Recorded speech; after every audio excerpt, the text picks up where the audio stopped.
महाराष्ट्र विधानसभा में आज एक अहम राजनीतिक हलचल देखने को मिली।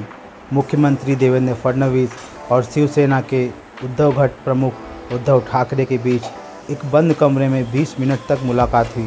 यह बैठक विधान परिषद के सभापति राम शिंदे के कक्ष में करीब 20 मिनट तक चली। इस मीटिंग में आदित्य ठाकरे भी मौजूद थे। यह मुलाकात ऐसे समय में हुई जब एक दिन पहले ही देवेंद्र फडणवीस ने उद्धव ठाकरे को सरकार में शामिल होने का ऑफर दिया था। सूत्रों के मुताबिक इस मीटिंग में कई मुद्दों पर चर्चा हुई। इनमें विधानसभा नेता प्रतिपक्ष का पद, राज्यसभा में 3 भाषा नीति जैसे अहम मुद्दों पर चर्चा हुई। हालांकि दोनों नेताओं की ओर से इस मुलाकात को लेकर कोई आधिकारिक बयान नहीं आया, लेकिन इस मुलाकात को महाराष्ट्र की राजनीति में संभावित नए समीकरणों के संकेत के तौर पर देखा जा रहा है। ऐसा लगता है महाराष्ट्र में कुछ नया होने वाला है। गौरतलब है कि बीते दिनों महाराष्ट्र के मुख्यमंत्री देवेंद्र फडणवीस ने विधान परिषद में अपने पुराने साथी रहे उद्धव ठाकरे को सत्ता पक्ष में शामिल होने का प्रस्ताव दिया था। हालांकि इस प्रस्ताव पर पूरे सदन ने चुटकी ली थी, लेकिन शिवसेना प्रमुख ने चुप्पी साध ली। हालांकि फडणवीस इस ऑफर पर बाद में उद्धव ठाकरे ने मीडिया से कहा था कि कुछ बातों को मजाक में लेना चाहिए। आपको बता दें कि देवेंद्र फडणवीस ने विधान परिषद में विपक्ष के नेता अंबादास दानवे का कार्यकाल खत्म करने के मौके पर आयोजित विदाई समारोह के दौरान ये बयान दिया था। सीएम ने उद्धव को सत्ता पक्ष में शामिल होने का प्रस्ताव देते हुए कहा, देखिए उद्धव जी, 2029 तक हमारे वहाँ विपक्ष में आने का कोई स्कोप नहीं है, लेकिन आप यहाँ सत्ता पक्ष आ सकते हैं। यहाँ पर विचार किया जा सकता है, इस पर हम अलग तरह से विचार कर सकते हैं, लेकिन हम वहाँ जाएँ ये ऑप्शन बचा नहीं है। उन्होंने यह भी कहा कि अंबादास दानवे कहीं भी हों, लेकिन उनके वास्तविक विचार राष्ट्रवादी हैं। फडणवीस का यह बयान ऐसे वक्त में आया जब महाराष्ट्र की राजनीति में गठबंधन और टकरावों का दौर चल रहा है।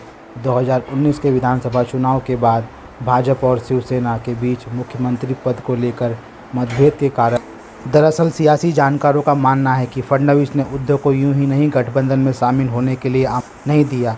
इस कदम के पीछे निशाना शिवसेना प्रमुख एकनाथ शिंदे हैं।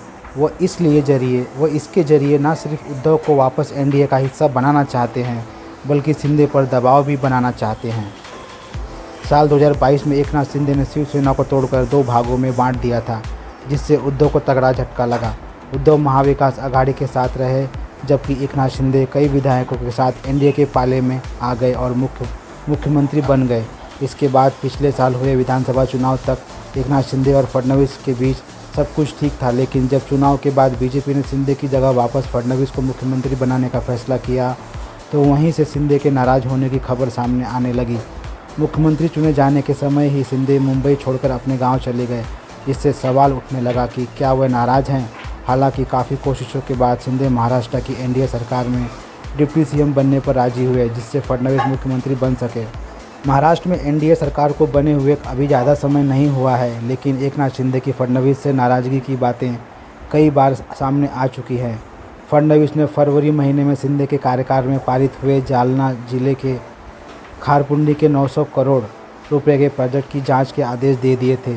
इतना ही नहीं, जब सरकार बनी थी तब भी फडणवीस ने एसटी महामंडल के 1330 बसों को कॉन्ट्रैक्ट पर लेने के लिए शिंदे के फैसले को रद्द कर दिया। वहीं उन्होंने शिंदे सरकार द्वारा शुरू की गई आनंदाचा सीधा योजना की समीक्षा करने के पीछे आदेश दिया।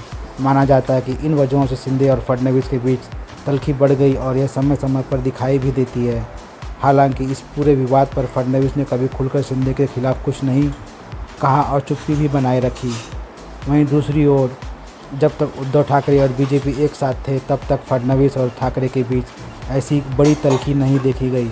फडणवीस के पहले कार्यकाल में बीजेपी और शिवसेना ने बिना किसी ज़्यादा दिक्कत और विवाद के राज्य में 5 साल सरकार चलाई। राजनीतिक जानकारों के माने तो ये वजह है कि फडणवीस भी चाहते हैं कि उद्धव वापस एनडीए गठबंधन में आ जाए। ये कदम न सिर्फ राज्य में एनडीए सरकार को मजबूत करेगा, बल्कि उद्धव के साथ बालासाहब ठाकरे की विरासत को भी साथ आएगी। साथ ही एकनाथ शिंदे पर भी दबाव बना सकेंगे और इसी के चलते माना जा रहा है कि उद्धव को फडणवीस ने साथ आने के लिए कहा।